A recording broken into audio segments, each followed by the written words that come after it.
Support for this podcast comes from the Central Valley Journalism Collaborative, connecting communities with the resources, infrastructure, and networks to ensure a vibrant local free press.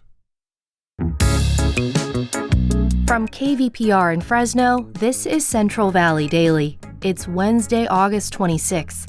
I'm Soreath Hok. Rising healthcare costs are top of mind this election year. It could make or break a critical vote in one congressional swing district in the Valley. I do expect them to campaign on healthcare. They'd be very foolish not to. How voters are considering their options as they weigh in on one of the most competitive House races in the country. That story coming up in just a moment, but first, these headlines. Fresno County Superior Court Judge Jonathan Linden will expedite hearings for a sales tax measure that could appear on the November ballot. The next court date is set for this Friday. The judge will hear arguments on whether to keep Measure S on the ballot this November or move it to the March 2028 ballot. The judge could decide by next Monday. The county could still appeal and has until September 3rd to do so. That's the drop-dead ballot deadline established by Fresno County Clerk James Coos for county elections. A court is upholding the election results of a recall in the Kings County city of Avenal. That means 4 council members must step down from their positions. Their seats will also be put up for election in November. A city press release says the council members will respect the court's decision. City business requiring a vote will be temporarily suspended. The city also stated that it was vindicated in its claim that the county did not have authority to carry out the election. Kern County Sheriff Donnie Youngblood will retire next year. He made the announcement at the Kern County Board of Supervisors meeting Tuesday. He said his last month as sheriff will be this coming January. Kern County Supervisor David Couch spoke about Sheriff Youngblood's history of service. You served, and I just want the people to know this, you served 30 years in the Sheriff's Department, correct? And then came back and you will have served 20 years as the sheriff. Is that right? That's correct. That's 50 years in law enforcement for Kern County. That just means I'm old. Youngblood joined the Kern County Sheriff's Office in 1972 as a correctional officer. He began training to become a deputy sheriff in 1974. State health officials are seeing an increase in COVID-19 activity. They say it follows a trend they've seen this time of year since 2020. Residents are being encouraged to get vaccinated with the latest COVID-19 vaccine. Everyone 6 months and older is encouraged to receive a vaccine. August 31st is the last day to enter KVPR's $10,000 drawing. Your $100 ticket purchase supports KVPR and gives you a chance to win $10,000. Only 800 tickets will be sold. Thanks to Fresno Mazda for providing the $10,000 grand prize. Second place is a 2-night stay at Pismo Beach. Third place wins $250 to dine at restaurants in your community. But time is running out. The deadline is August 31st. Enter now at kvpr.org/10K. And now to our main story. As the 2026 midterm elections approach, one of the top issues for voters across the country is health care, following major cuts to Medicaid last year. California's 22nd congressional district has high Medicaid enrollment, and it's one of the most competitive seats in the country. Democrats recently gained a voter advantage there due to redistricting. In a partnership with KFF Health News, KVPR's Samantha Rangel spoke to residents in this district about how health care could influence their vote. For most of Carlos A's life, he received health insurance coverage from Medi-Cal. It's California's version of Medicaid, and it's free. But when he got a raise a few years ago, he made too much money to qualify, and he spent some time without coverage at all. It was panic at first. That's because he has a chronic immune system condition, and he needs regular medication. I have to be able to afford my health insurance to go to the doctor, because if not, then there's no peace of mind. We agreed to withhold his diagnosis and his last name in order to protect him from repercussions related to his health. Now, the 20-something gets insurance through his job at an Amazon warehouse in Bakersfield. But this still has meant navigating premiums, copays, and deductibles. And his insurer recently told him he needed to switch to a generic version of the prescription he's relied on for a decade. It was a slap in the face because it's a contract. I'm going to pay my premiums to cover my insurance, and if there's copay to my medicine, I'll pay it. So why are you playing funny business with my medication? And this year, he's one of many voters weighing healthcare grievances in California's 22nd congressional district. This swing district has long been held by Republican David Valadao. He's being challenged by Democrat Randy Villegas, a school board trustee in Visalia. Carlos attended a recent healthcare rally hosted by Villegas. My name is Randy Villegas, and I'm running for Congress to fight for Medicare for all. He wants to hear what both candidates have to say about healthcare costs and red tape. I do expect them to campaign on healthcare. They'd be very foolish not to. District 22 stretches from Kern County in the south to Fresno County in the north. The last time Valadao lost, in 2018, was also a time of heated debate about healthcare. That's partly because this district has some of the most Medicaid enrollees of any congressional district. So who would District 22 residents support this year? Over the summer, I caught up with voters as they spent time at farmers markets, fairs, and rallies in the swing district. Many remain undecided.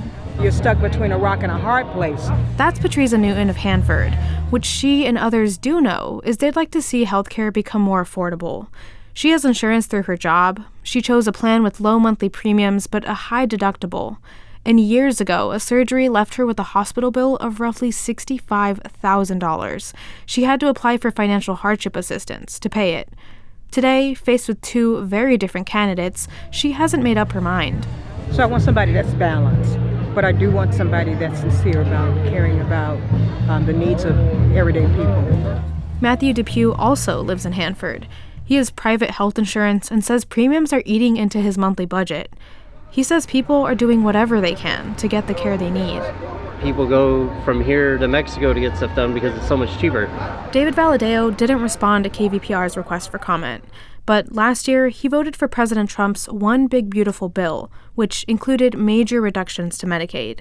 He said he supports making healthcare more affordable and wants to reduce fraud and waste in the industry. He also supported a rural health program that would fund hospitals in underserved areas. Randy Villegas supports universal health care and has said his views were shaped by growing up on Medicaid. In a statement to KVPR, he said he'd work to reverse the cuts to Medicaid. That's so voters don't have to, quote, choose between rationing their medicine and groceries. Newton, the voter from Hanford, says any healthcare solutions should be practical. I'm not saying that it has to necessarily all be free, because I understand that, nothing in life is free. Somebody's going to pay for it. But I do think it should be a way that people can really, really afford it no matter who they are. Voters in House District 22 have kept Valadao in office partly because he's offered middle ground approaches to contentious issues. Villegas will soon test if he can win over voters who have yet to make up their mind, but want to see things change. For KVPR News, I'm Samantha Rangel. And Samantha joins me in the studio now to discuss her reporting. Hey, Sam. Hey, Soreath. So you spent a lot of the summer interviewing South Valley voters about their healthcare concerns, and you talk about affordability, about insurance red tape. But what other issues did these voters raise for you? They raised plenty. They had lots to talk about with me all throughout the summer.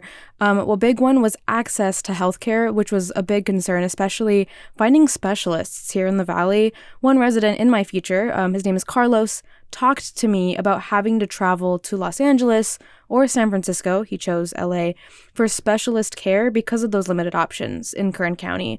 That just points to the broad issue that just because people have the insurance doesn't necessarily mean that it's easy to get that care that they need. People are also worried about being that in-between when it comes to coverage. Lots of the residents I spoke to had the same struggle, which was, they earned too much money for Medi-Cal, but they're still struggling to afford that private coverage. Some voters aren't uninsured, but they're underinsured, or they're paying more than what's comfortable for them, having to dial back on groceries or eating out something or the other. There's also this common frustration that I've seen with this complexity of the whole system. They have hard times navigating changing eligibility or employer coverage, covered California, copays, similar things.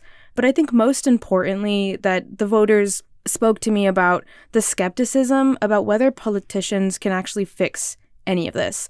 Lots of the undecided voters that didn't make the feature talked about, wanting a candidate that will talk about specific affordability solutions rather than just promising that healthcare will get better.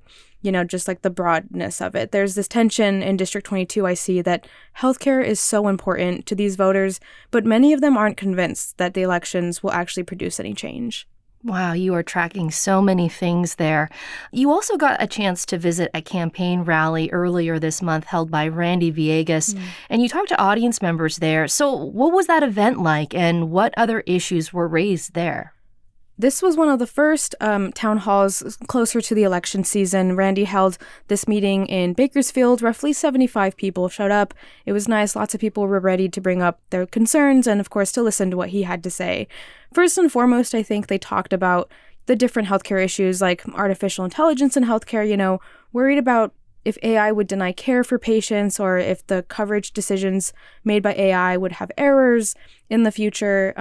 They also brought up other concerns like immigration and enforcement. Residents told Randy that federal ICE actions were terrorizing their communities and discouraging undocumented workers from seeking that care that they need.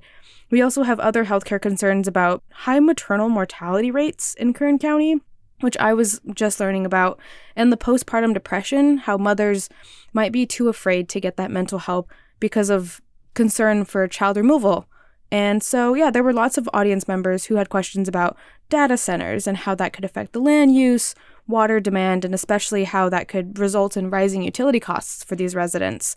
There was just so much more in the one meeting, from youth voter disenfranchisement to just concern about veteran and active duty military healthcare support that people brought to the table for Randy.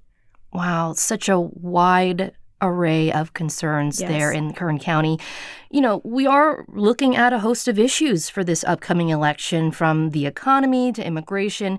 What does all this tell you about healthcare and how pivotal it will be in November? Yeah, healthcare seems to be the central issue for voters. And it's not just healthcare in totality, like I said, mental health, VA support, doulas, community health workers. They're worried about it all. They all have such different stories and experiences with health insurance, and it definitely shows that healthcare is moving up in that priority pyramid as elections start to get closer. Some still seem to face that sort of skepticism from earlier of these two candidates and not having much of a clear idea of who would help them to have that positive change in the future, but it is certain that they want change no matter what.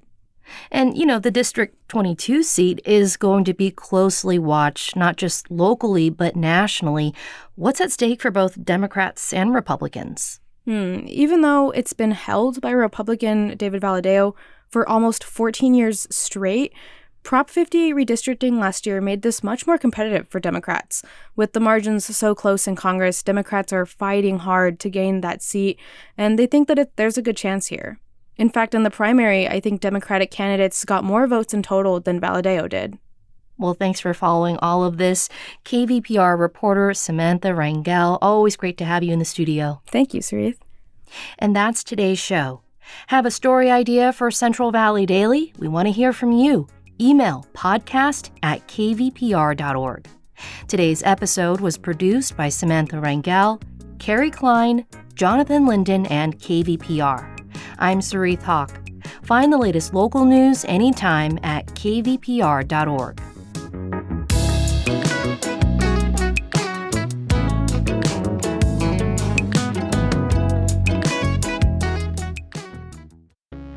The fatal shooting of a teenager at a protest in Seattle has gone unsolved for 6 years.